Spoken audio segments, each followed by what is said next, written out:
Bismillahirrahmanirrahim wa bihi nasta'in ala umurid dunya waddin. Alhamdulillah wa salamun ala ibadihi alladhina astafa, amma ba'd. Qala musannifu rahimahullahu ta'ala wa nafa'ana bihi wa bi'ulumihi fid daraini amin. Kitab Kifayatul Muhtaj pada menyatakan bicara Isra' dan Mi'raj, karangan Al-Syeikh Al-Imam Daud Al-Fatani, halaman 13 dalam kurungan kemudian. Kemudian maka naik pula keduanya, baginda Muhammad sallallahu alaihi wasallam bersama dengan malaikat Jibril alaihissalam kepada langit yang ketiga. Telah terdahulu bahawa ada ia langit ketiga itu daripada besi. Maka menuntut buka Jibril, maka dikatakan baginya seperti dahulu jua. Demikian lagi pada tiap-tiap langit hinggalah ketujuhnya. Man anta wa man ma'aka.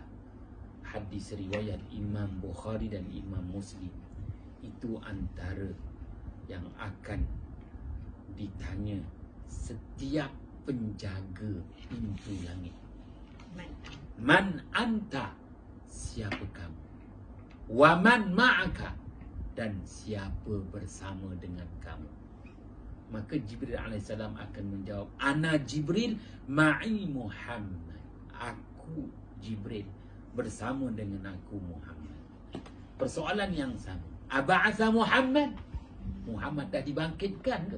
Oh.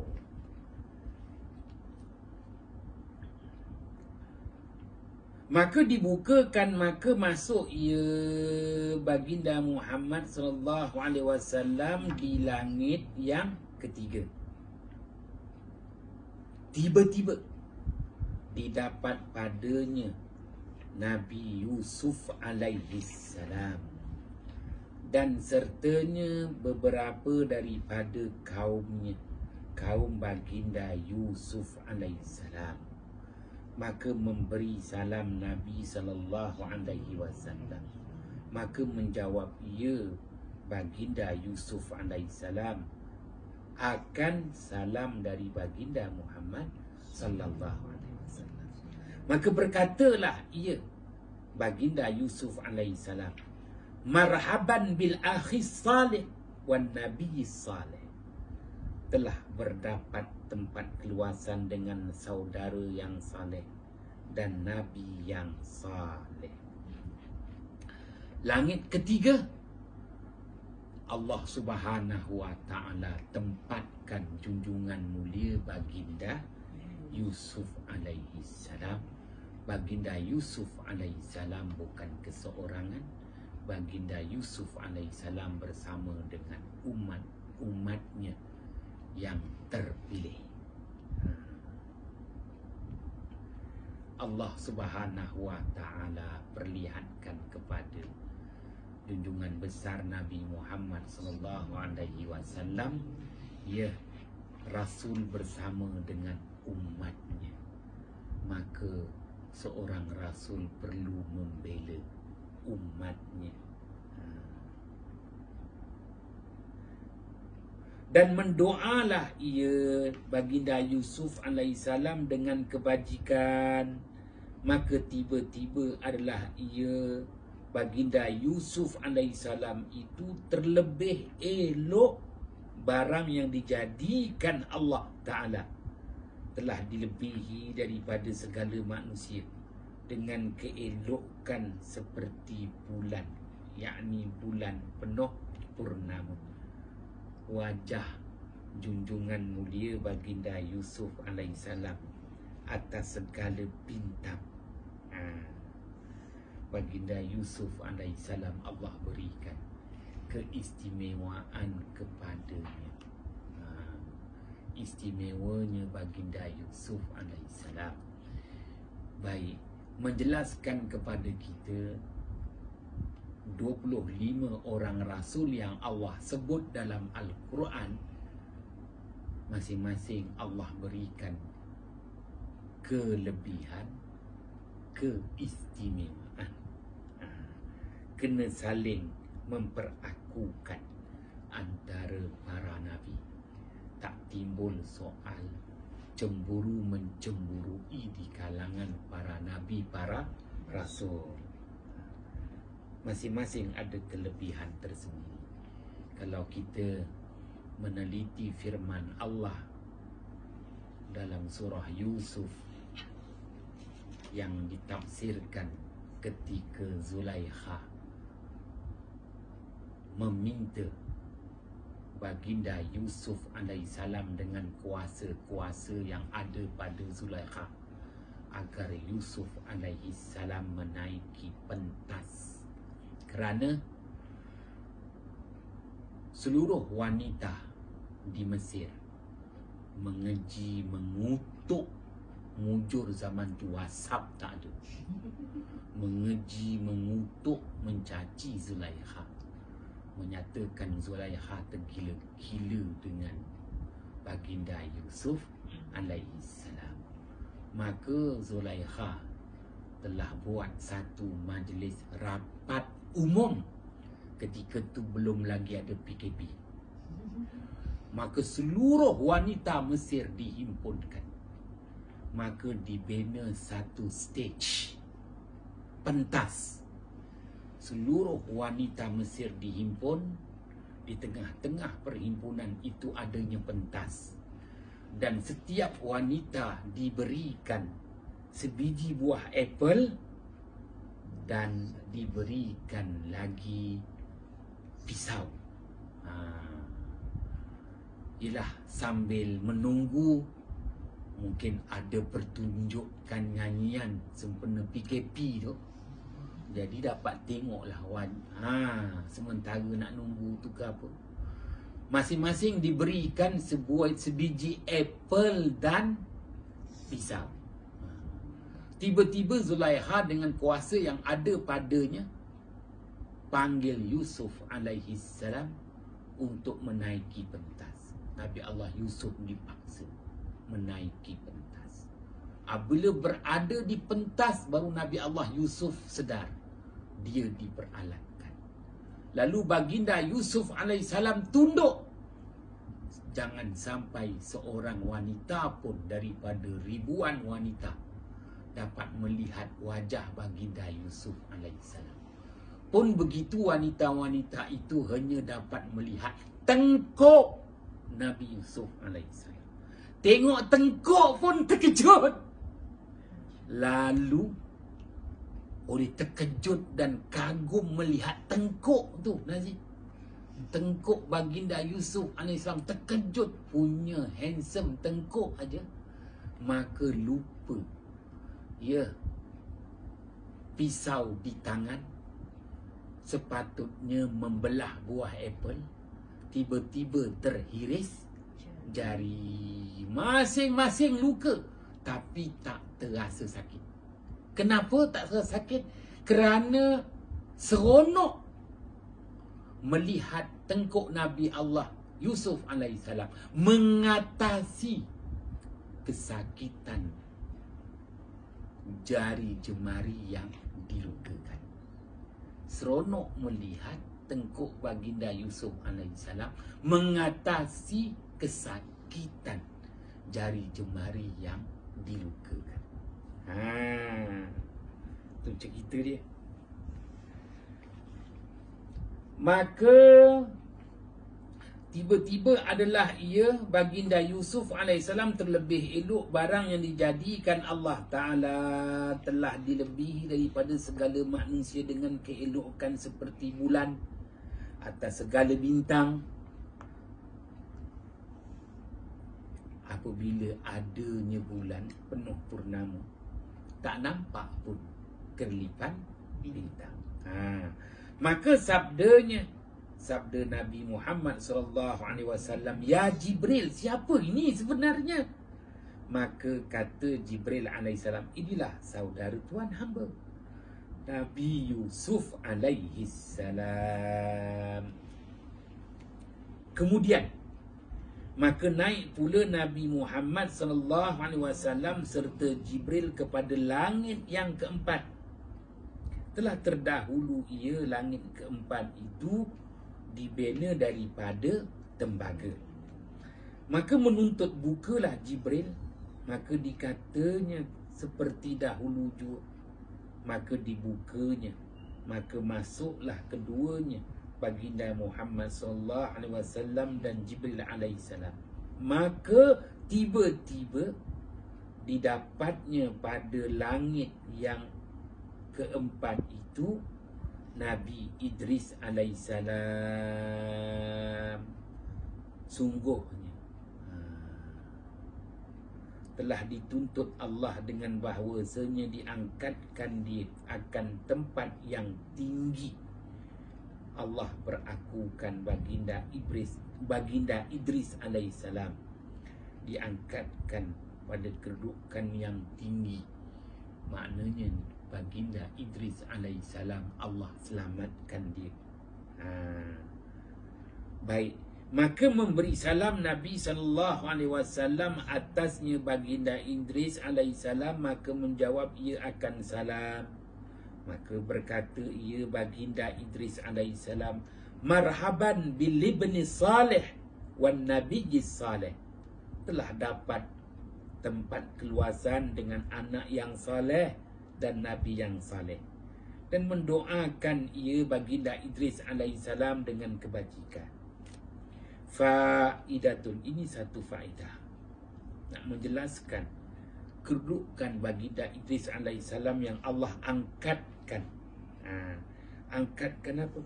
Adalah Nabi Idris itu hidup berjumpa dengan Nabi dengan roh dan jasad, berbanding dengan Nabi-Nabi yang lain yang dijumpainya Rasulullah berjumpa roh sahaja. Akan tetapi baginda Idris alaihissalam, Rasulullah sallallahu alaihi wasallam berjumpa di langit yang keempat, roh dan jasad Nabi Idris alaihissalam. Tiada ia mati pada tiup sangkakala. Kemudian kerana ia sudah mati dahulu sebelum kembali hidup pula, maka adalah ia tiada dibinasakan seperti hurun ain, iaitu bidadari tak dimatikan, dan wildan. Hurun ain ni bidadari perempuan, wildan itu pelayan lelaki dalam syurga. Dan arash, Allah Ta'ala tak binasakan arash ketika kiamat. Allah Ta'ala tak binasakan bidadari dan pelayan lelaki ketika kiamat. Allah Ta'ala tak binasakan kursi pada hari kiamat. Begitu juga luh dan qalam dan jannah dan neraka dan roh. Maka adalah segala perkara itu istisna, dikecualikan. Maknanya yang kalau dalam tauhid yang ada permulaan tiada kesudahan. Ada permulaan tiada kesudahan. Syurga tu ada permulaan tiada kesudahan. Neraka itu ada permulaan tiada kesudahan. Daripada firman Allah Subhanahu wa taala, kullu man 'alaiha fan, ayat 26 surah Ar-Rahman. Kullu man, setiap makhluk, 'alaiha, yang berada di atas bumi. Setiap makhluk yang berada di muka bumi, fan, binasa sama sekali. Begitu juga firman Allah ayat 88 surah Al-Qasas, kullu syai'in halikun illa wajhah. Segala sesuatu itu binasa kecuali zat Allah yang maha tinggi. Dan demikian lagi Nabi Isa, itu pun berjumpa dengan roh dan jasad baginda Isa alaihissalam yang diangkat naik ke langit. Belum ia mati, lagi akan turun pada akhir zaman. Ini sememangnya yang disabdakan oleh baginda Muhammad sallallahu alaihi wasallam. Ya, baginda Isa alaihissalam turun ke muka bumi menyempurnakan syariatnya. Kerana 500 tahun pertama baginda Isa alaihissalam telah sempurnakan, dan baginda Isa alaihissalam diangkat naik ke langit. 500 tahun lagi dipangku, ditanggung oleh baginda Muhammad sallallahu alaihi wasallam, dan akan diturunkan baginda Isa alaihissalam ke muka bumi untuk membunuh Dajjal.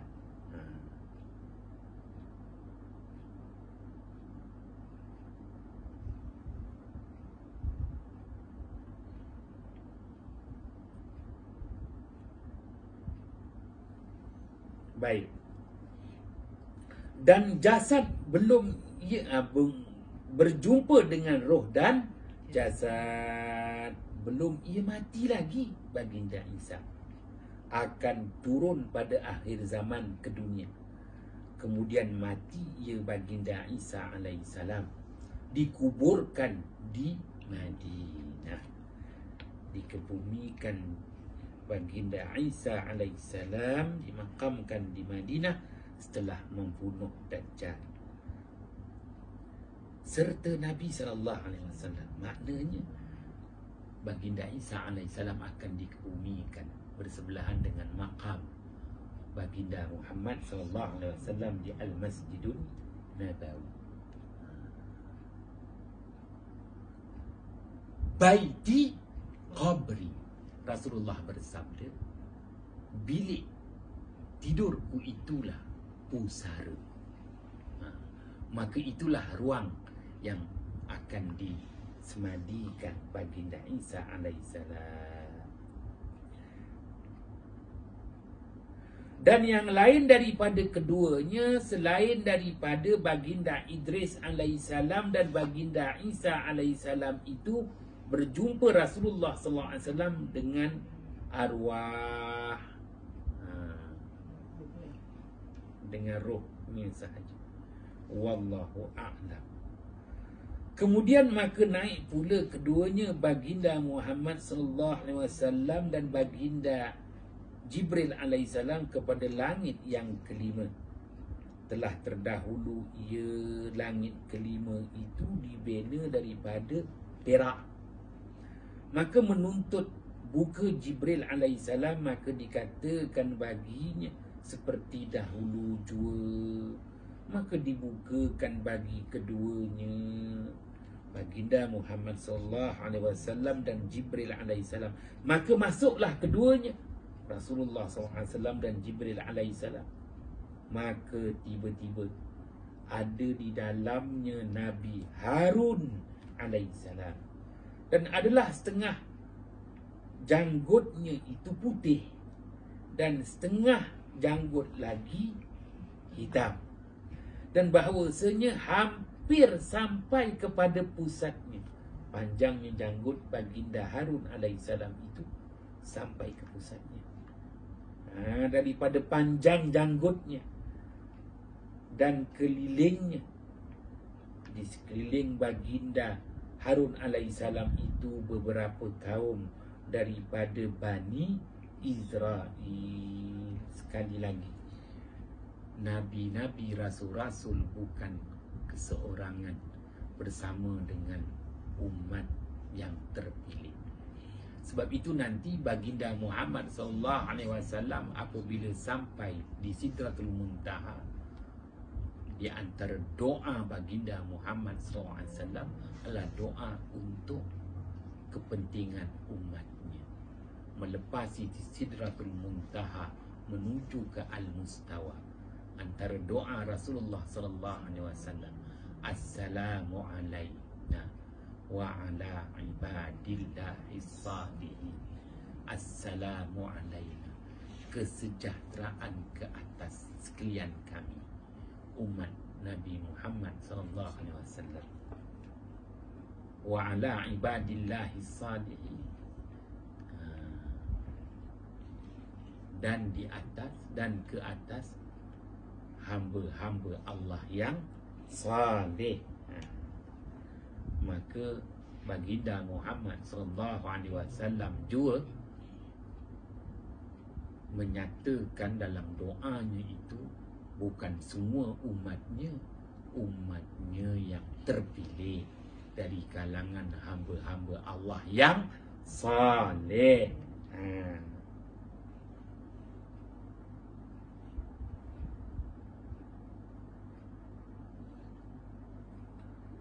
Dan kelilingnya baginda Harun alaihi salam itu beberapa kaum daripada Bani Israel, dan ia menceritakan beberapa khabar-khabar yang dahulu akan segala umatnya. Kerana bangsa yang paling tua adalah bangsa Yahudi, Bani Israel. Banyak ceritanya, kelebihan yang Allah berikan kepada bangsa Yahudi Bani Israel disalahguna. Maka tatkala memberi salam Nabi SAW atasnya Nabi Allah Harun AS, maka menjawab ia akan salam. Maka sabda Rasulullah SAW, siapa ini ya Jibril? Ya, baginda Muhammad SAW nak dapat kepastian. Maka kata Jibril, inilah dia Harun yang dikasihi oleh segala kaum. Kemudian maka naik pula keduanya kepada langit yang keenam, dan telah terdahulu ia daripada emas. Langit keenam itu dibina daripada emas.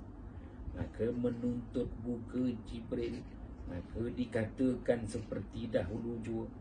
Maka dibukakan, maka melihatlah Nabi Muhammad SAW di dalam beberapa anbiya pada pihak kanan jalan dan kirinya. Maka jadilah berjalan Nabi SAW dengan satu Nabi kepada satu Nabi. Rupanya di langit yang langit yang ke-6 tu Rasulullah berjumpa dengan beberapa orang Nabi. Dan seorang sendirinya dan satu yang lain, beberapa kaum sertanya. Demikianlah didapatnya beberapa banyak. Kemudian maka lalu pula ia dengan beberapa manusia yang amat banyak. Maka sabda Nabi SAW, siapa ini ya Jibril? Maka katanya, inilah dia Musa dan sertanya segala kaumnya. Dan tetap angkat kepala tuan hamba. Maka mengangkatlah Nabi SAW akan kepalanya. Maka tiba-tiba didapatnya akan hitam yang amat banyak. Dan sungguhnya telah memenuhi tepi langit daripada pihak ini dan pihak ini. Maka kata baginya, inilah dia umat tuan hamba, dan yang lain daripada ini 70,000 masuk mereka itu ke dalam syurga dengan tiada hisab. Satu kelompok. Dan lagi aku pinta tambah, maka ditambahi pula tiap-tiap satu daripadanya 70,000 yang lain. Wah, yang lain pula. Maka tatkala lalu Nabi SAW daripadanya, maka tiba-tiba didapatnya dengan Nabi Musa alaihi salam. Iaitu seorang laki-laki yang merah kulitnya, lagi tinggi, lagi banyak bulunya, lagi berdiri bulunya. Sekira-kira jikalau dipakai dua baju, nescaya terasa keluarnya, terus keluarnya bulu tu. Maka tatkala hampir Nabi SAW memberi salam, Nabi atasnya baginda Musa, maka menjawab, ya akan salam. Kemudian maka berkatalah ia baginda Musa AS, marhaban bil akhi salih wan nabi salih. Telah dapat tempat keluasan dengan saudara yang saleh dan nabi yang saleh. Mendoa ia baginya dengan kebajikan. Wallahu a'lam bissawab. Bismillahirrahmanirrahim. Fafahamnaha Sulaiman wa kullan ataina hukman wa ilma wa sakharna ma'a Daud al-jibala yusabbihna wa at-tayra wa kunna fa'ilin. Ya hayyu ya qayyum ya Rabba Musa wa Harun wa ya Rabba Muhammadin sallallahu alaihi wasallam alaihim ajma'in.